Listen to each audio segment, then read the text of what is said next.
Welcome to the Explainer. Today, we are bridging the gap between pure numbers and visual geometry by mastering the modulus function. If you've ever wondered how absolute value brackets translate into those striking visual graphs, and how those graphs can actually model strict business constraints, like profit deviations and risk tolerances, well, you are absolutely in the right place. We're covering pages 63 to 72 of the business mathematics text today, so let's get focused and conquer this. Okay, let's dive right into our roadmap. First up, we'll meet the modulus function. Then we'll cover modulus equation properties, followed by solving with graphs. After that, it's algebra versus graphs, and finally, we'll be tackling modulus inequalities.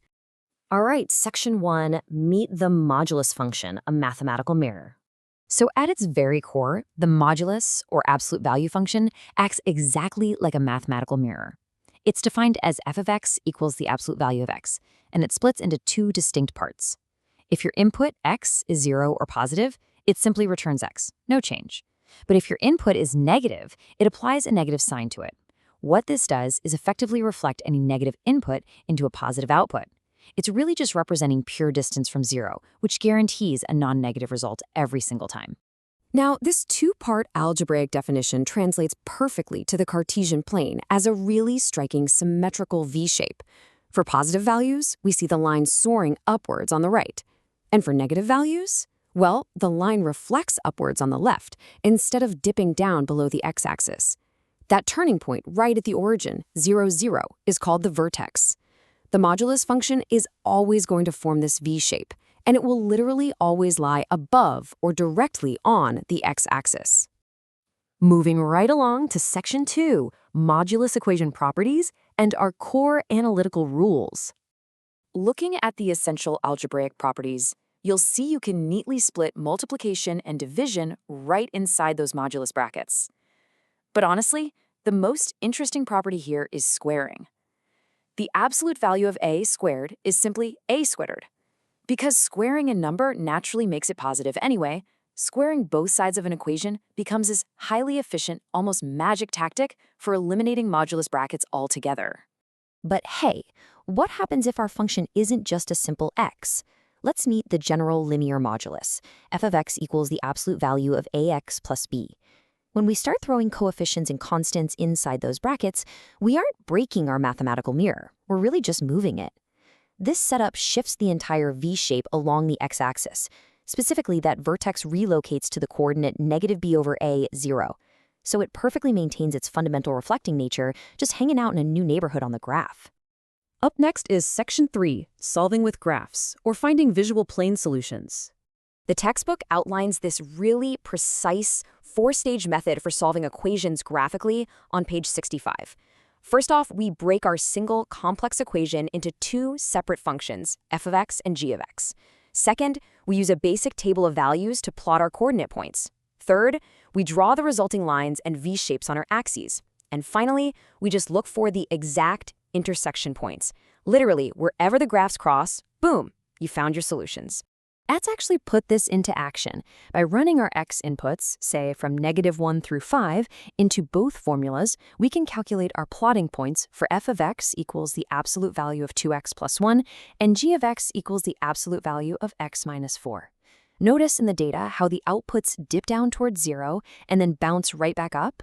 That's them tracking that signature V-shape for both functions, getting everything set up for our visual showdown. And this brilliantly illustrates the final result. When you connect those data points directly onto the graph, we clearly see our two V-shapes intersecting. We've got the absolute value of 2x plus 1 and the absolute value of x minus 4. The solutions to our original equation are simply the exact x-coordinates where one V-shape meets the other. Looking right at those intersection points, it's clear as day.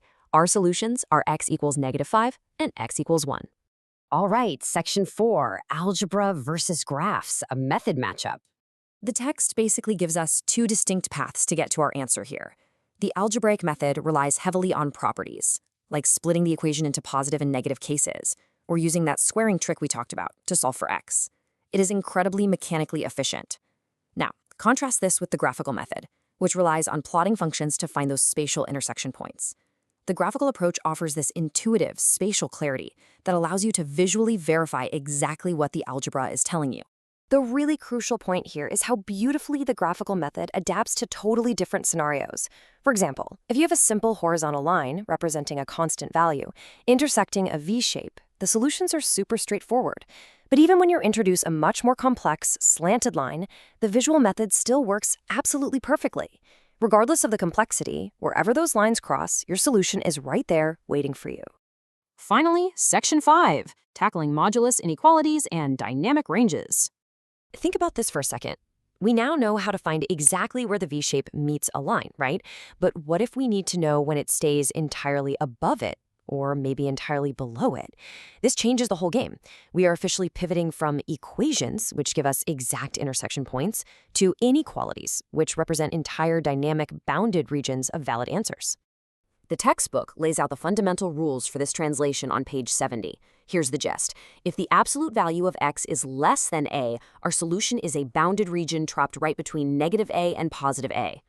But if the absolute value is greater than a, our solution actually splits into two infinitely diverging paths. X is less than negative a, or x is greater than positive a. The direction of that inequality sign completely changes whether our solution is contained inside a boundary or split apart. And yes, these exact same rules apply whether you're using strictly greater/less than or the or equal to variance. So how does this actually look when we're tracking it visually? Well, when dealing with more complex inequalities, the textbook uses a sign diagram right along a number line to track intervals. By identifying our critical points, which are basically where the function equals 0, we can test the spaces in between. Marking these intervals with simple plus and minus signs makes it incredibly easy to identify the exact regions that satisfy our inequality, ensuring we don't get lost in all the algebraic weeds. As we wrap up this explainer, I want to leave you with a thought to chew on. If the modulus function acts as a mathematical mirror, strictly transforming the negative into the positive to calculate pure distances, what real-world business constraints could you model with this simple V-shape? Whether it's tracking profit deviations, margins of error in manufacturing, or defining risk tolerances, these abstract graphical concepts actually hold the key to building robust, real-world financial models. Keep looking for the geometry in your data, and thank you so much for joining me on this explainer.